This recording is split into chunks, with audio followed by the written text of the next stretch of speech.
हरतालिका तीज व्रत कथा स्वागत है आपका हमारे चैनल केजीवी कथा में। चलिए कथा आरंभ करते हैं। हिमालय के विशाल शिखरों के बीच, जहां बादल पर्वतों को चूमते थे और गंगा की पवित्र धारा संगीतमय लय में बहती थी, वहां पर्वतराज हिमालय के महल में एक कन्या का जन्म हुआ। उसका नाम था पार्वती। उनकी सुंदरता ऐसी थी मानो सृष्टि ने अपनी समस्त शोभा एकत्र कर उन्हें गढ़ा हो। उनकी आंखें गंगा की गहराई जैसी थीं और उनका हृदय उतना ही विशाल और पवित्र। पर्वतराज हिमालय और उनकी पत्नी मैना ने अपनी पुत्री को प्रेम और भक्ति की शिक्षा दी। बचपन से ही पार्वती का मन भगवान शिव की ओर आकर्षित था। जब वह गंगा के तट पर खेलतीं तो उनकी सहेलियां देखतीं कि वह मिट्टी से छोटे छोटे शिवलिंग बनातीं और उनमें फूल चढ़ातीं। उनकी सहेली सखी, जो हमेशा उनके साथ रहती थी, हंसकर कहती, पार्वती, तुम्हारा यह शिवलिंग तो हर दिन बड़ा होता जाता है। क्या तुम साक्षात शिव को बुलाने की तैयारी कर रही हो? पार्वती मुस्कुराकर कहती, सखी, मेरा हृदय कहता है कि वे मेरे हैं और मैं उनकी। लेकिन भाग्य ने उनके लिए एक कठिन मार्ग चुना था।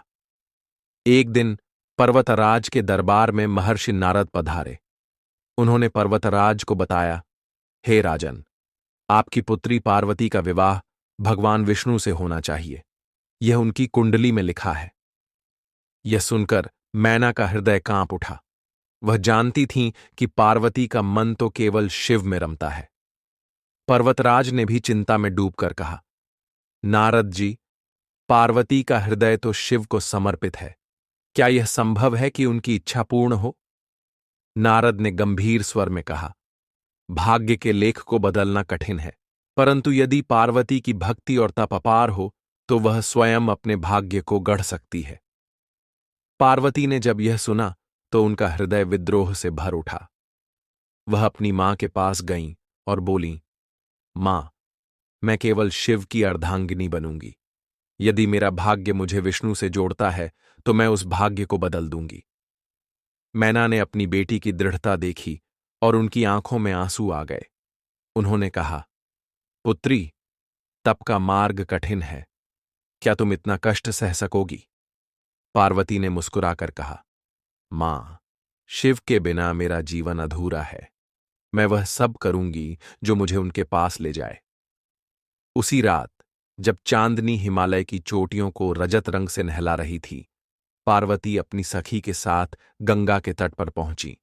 उन्होंने अपने मन में संकल्प लिया, हे शिव, मैं तुम्हें पति रूप में पाने के लिए तप करूंगी। चाहे कितने वर्ष बीत जाएं, चाहे कितनी कठिनाइयां आएं, मैं तुम्हारी ही रहूंगी। पार्वती ने गंगा के तट पर एक छोटा सा आश्रम बनाया। वहां उन्होंने अपनी सखी के साथ रहना शुरू किया। उनका तप असाधारण था। प्रारंभ में वह केवल फल और जल ग्रहण करती थीं। जैसे जैसे समय बीता, उन्होंने फल त्याग दिए और केवल सूखे पत्तों पर निर्वाह किया। सर्दियों की कड़कड़ाती ठंड में वह बर्फीले जल में खड़ी होकर शिव का ध्यान करती। गर्मियों में जब सूर्य आग बरसाता, वह अग्नि के बीच बैठकर तप करती। उनकी सखी, जो उनकी नन्ही सहेली थी, उनके कष्ट देखकर रो पड़ती। वह कहती, पार्वती, तुम्हारा शरीर कमजोर हो रहा है। क्या शिव इतने निष्ठुर हैं कि तुम्हारा यह तप उन्हें नहीं दिखता? पार्वती मुस्कुराकर जवाब देती, सखी, शिव मेरे हृदय में है। यह तप नहीं, मेरी भक्ति का प्रतीक है। वर्ष बीतते गए। 12 वर्षों तक पार्वती ने अन्न का एक दाना नहीं खाया। उनका शरीर क्षीण हो गया, पर उनकी आंखों में शिव के प्रति प्रेम और दृढ़ता पहले से भी अधिक प्रज्वलित थी। हिमालय की चोटियां, गंगा की धारा और वन के प्राणी सभी उनकी भक्ति के साक्षी बने। एक दिन जब पार्वती गंगा के तट पर ध्यान मग्न थीं, एक तेजस्वी प्रकाश प्रकट हुआ। वहां स्वयं भगवान शिव एक वृद्ध साधु के रूप में प्रकट हुए। उनके ललाट पर भस्म थी और उनके हाथ में एक कमंडल।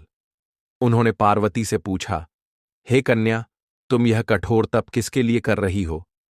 पार्वती ने आंखें खोलीं और साधु को देखकर नम्रतापूर्वक कहा, हे साधु, मैं भगवान शिव को पति रूप में पाने के लिए यह तप कर रही हूं। साधु ने हंसकर कहा, शिव, वह तो भस्म रमाए, जटाधारी, सर्पों से सुसज्जित योगी हैं।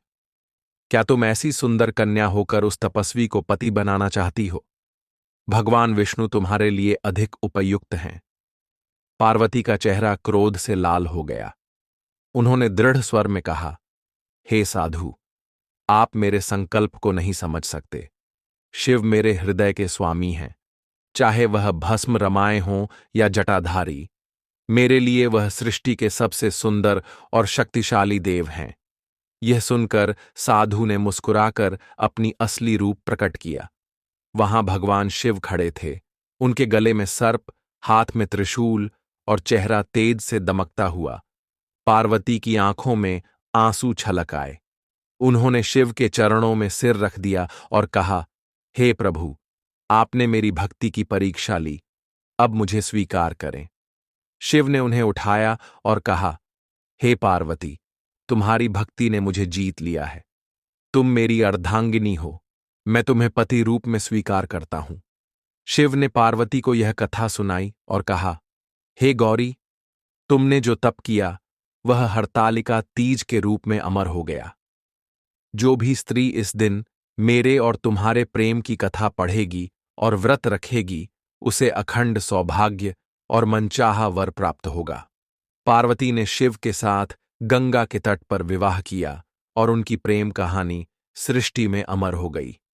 हर साल भाद्रपद मास के शुक्ल पक्ष की तृतीया तिथि को सुहागिन महिलाएं और कुंवारी कन्याएं इस व्रत को रखती हैं, शिव पार्वती की पूजा करती हैं और इस कथा का पाठ करती हैं।